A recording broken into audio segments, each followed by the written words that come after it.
Assalamualaikum Pak. Waalaikumsalam. Duduk nak. Iya. Ini nak Fauzan ya, ketua kelas 11 IPS. Oh iya Pak. Kalau tidak salah, nak Fauzan ini minggu lalu ikut Olimpiade ya dan juara 2 tingkat nasional. Iya. Gitu. Alhamdulillah Pak. Masya Allah. Kalau kamu ini sudah bikin bangga sekolah ya nak. Jadi tadi Nah Hajar sebelum belajar tadi Nah Hajar sebelum kesini belajar apa kira-kira? Tadi ngobrolnya itu PKN nih Pak, tapi gurunya tidak masuk. Begitu ya.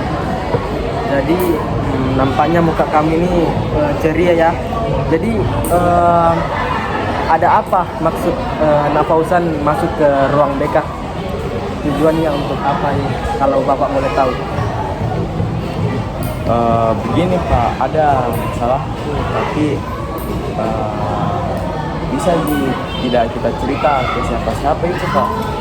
Begitu ya. Jadi Nah Fauzan, silakan saya ceritakan permasalahan atau mari kita bahas bersama-sama di sini di ruang BK. Namun sebelumnya itu Bapak juga untuk meminta kesepakatan supaya efisien dan teratur waktunya. Gitu. Ya Pak. Gimana kalau 30 menit saja atau setengah jam lah Pak? Oh baik begitu ya. Jadi begitu baik. Bapak ini akan menceritakan masalahmu ini.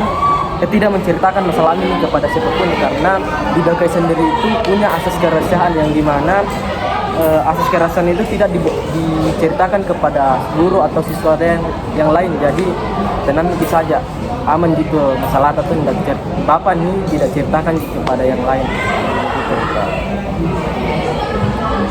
Jadi kalau boleh tahu Nah Fauzan ini masalahnya apa?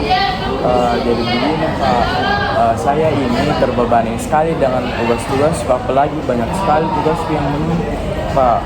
Nah, apalagi juga saya ikuti beberapa ekskul. Nah, di ekskulnya juga itu banyak kegiatannya, jadi saya pusing sekali nih Pak, banyak kegiatan tugas yang menumpuk. Ya terus Saya juga ini capek sekali majalah nih Pak, karena saya rasa ini tugasku udah selesai Pak. Jadi kenapa Nah Fauzan ini bisa terbebani dan ada beberapa tugas yang Nah Fauzan belum kerjakan? Ada banyak sekali tugas Pak, tapi saya akunya Pak, dulu itu saya sering tunda-tunda tugasku, terus saya sering pergi jalan dengan temanku, saya sering pergi main-main, terus itu nih Pak, jadi sering saya tunda tugasku dan sekarang menyesal sekali ini Pak karena banyak sekali tugasku yang tertunda. Kalau Bapak boleh tahu Nah Fauzan ini bagaimana cara belajarnya? Bisa ceritakan kepada Bapak bagaimana cara belajarnya? Biasanya itu Pak cuman bekerja saja terus, tapi udah aku selesaikan itu Pak. Jadi kayak ditunda-tunda di. Iya Pak. Sekarang menyesal sekali Bapak karena banyak sekali ditunda. Jadi intensitas belajar Nah Fauzan ini menurun karena Nah Fauzan menunda-nunda pekerjaan dan kita juga sering membuang waktu kita dengan bermain bersama teman-teman, tak begitu dia? Iya Pak, betul sekali. Jadi pernahkah Nah Fauzan ini berpikir bahwa sikap Nah Fauzan ini seperti membuat Nah Fauzan nilainya itu menurun sehingga bisa membuat kamu tinggal kelas begitu? Nah itu nih Pak, dulu saya tidak terpikiran tentang itu, tapi sekarang saya menyesal sekali Pak. Saya takut kecewakan orang tua juga.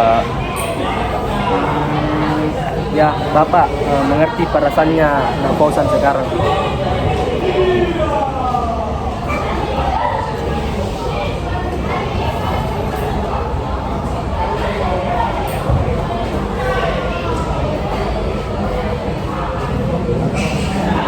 Sekarang ini kamu sudah kelas 12 ya.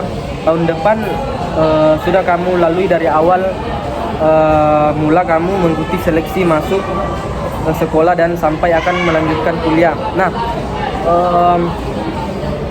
orang tua Nak Fauzan pasti begitu mengharapkan buat hatinya bisa lulus dengan nilai yang bagus pasti. Jadi setiap manusia juga jelas pernah mengalami keadaan sulit yang dimana dalam hidupnya itu seperti yang Nak Fauzan alami sekarang ini. Tapi percaya Ki, di balik semua problem tak itu pasti ada jalan keluar dan untuk pasti ada jalan keluar untuk menemukan apa artinya sebuah kebahagiaan.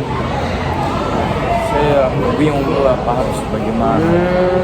Baik, sekarang silakan Nak Fauzan mengutarakan semua perasaannya. Hal-hal apa yang mengenai permasalahannya yang Nak Fauzan alami sekarang. Tetapi Nak Fauzan harus menambahkan di belakangnya kalimat saya bertanggung jawab atas perbuatan saya. Kalau Bapak contohkan saya kalah dan saya bertanggung jawab atas kekalahan saya itu. Kamu bisa, Nak Fauzan? Bisa Pak, bisa. Saya merasa kecewa dan saya bertanggung jawab atas kekecewaan saya tersebut. Saya merasa nilai saya rendah dan saya bertanggung jawab atas nilai saya yang rendah. Saya merasa intensitas belajar saya rendah dan saya bertanggung jawab atas hal tersebut. Baiklah, apakah hanya itu saja yang perasaan yang ingin Nak Fauzan sampaikan? Ya Pak, hanya itu Pak. Lalu bagaimana perasaannya Nak Fauzan sekarang ini?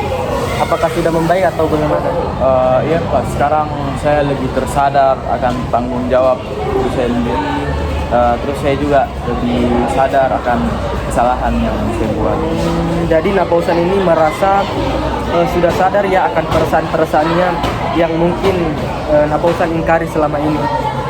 Iya Pak, saya sadar akan perasaan-perasaan yang saya ingkari selama ini. Jadi saya merasa bertanggung jawab atas hal tersebut. Oh, jadi Nak Fauzan menyadari bahwa kalau boleh tahu perasaan seperti apa yang kamu rasakan? Perasaan mengenai keadaan buruk ini adalah akibat dari kebiasaan itu Pak. Saya sadar kalau saya membuang-buang waktu saya untuk bermain-main dan hanya menyadari bahwa keluar dari bangku kuliah hanya akan memperburuk keadaan. Oh, jadi Nak Fauzan ini sudah mulai sadar ya. Setelah itu, setelah mengungkapkan perasaannya disertai dengan rasa tanggung jawab tadi, benar seperti itu. Iya Pak, betul. Baiklah kalau seperti itu, sepertinya waktu pertemuan kita hari ini sudah hampir berakhir ya. Untuk mengoptimalkan waktu yang tersisa, bisakah Nak Fauzan menyimpulkan pokok-pokok pembahasan kita tadi dan bagaimana menurut Nak Fauzan untuk solusi kedepannya agar nilai Nak Fauzan ini mengalami peningkatan dan tidak merasa terbebani? Ya Pak, mungkin saya harus lebih mengintrospeksi diri, saya harus lebih rajin mengerjakan tugas, tidak membuang-buang waktu, mengurangi bermain dengan teman, seperti itu Pak. Begitu ya, baiklah. Itu merupakan solusi yang sangat bagus sekali jika Nak Fauzan menerapkan pada diri Nak Fauzan pada saat ini, agar nantinya Nak Fauzan bisa lebih fokus belajar di saat sudah kuliah, dan fokuslah dengan apa yang ada pada saat ini sekarang ini. Tidak perlu berlarut-larut menyesali apa yang sudah terjadi. Jadikan itu sebagai pembelajaran dan jadikan harapanmu sebagai penyemangat kamu untuk terus menjadi pribadi yang lebih baik. Ya, saya akan bersungguh-sungguh untuk berusaha. Sangat bagus. Karena kamu sudah mengerti rencana apa yang Nak Fauzan lakukan untuk menghadapi masalah tersebut. Lalu bagaimana perasaannya Nak Fauzan sekarang ini kalau Bapak boleh tahu? Pastinya saya merasa lebih lega begitu Pak, karena terus saya juga agak baikkan juga. Jadi nampaknya tidak lama lagi masalah saya ini bisa diselesaikan. Oh, baiklah kalau begitu. Semoga apa yang dicita-citakan oleh Nak Fauzan bisa tercapai dan Nak Fauzan bisa membahagiakan kedua orang tuanya ya. Setelah konseling ini Nak Pausan juga masih bisa berkonsultasi kepada Bapak, karena Bapak akan selalu memberikan waktu bagi siapapun yang ingin berkonsultasi. Mungkin hanya itu yang saja. Apa ada masalah lain yang ingin Nak Pausan ceritakan? Tidak Pak, itu saja. Baiklah, kalau seperti itu konseling ini Ibu akhiri. Mungkin untuk Bapak akhiri. Mungkin untuk kedepannya jika ada permasalahan lain yang ingin Nak Pausan ceritakan kepada Bapak, silahkan datang saja ke ruang BK ini, karena ruang BK ini terbuka untuk kepada siapapun, baik itu siswa ataupun yang lain gitu. Terima kasih Pak, karena Bapak juga ini saya sudah cukup lega dan kembali semangat lagi Pak. Ya sama-sama Nak Pausan, syukurlah kalau memang begitu. Assalamualaikum Pak. Hati-hati Nak. Iya.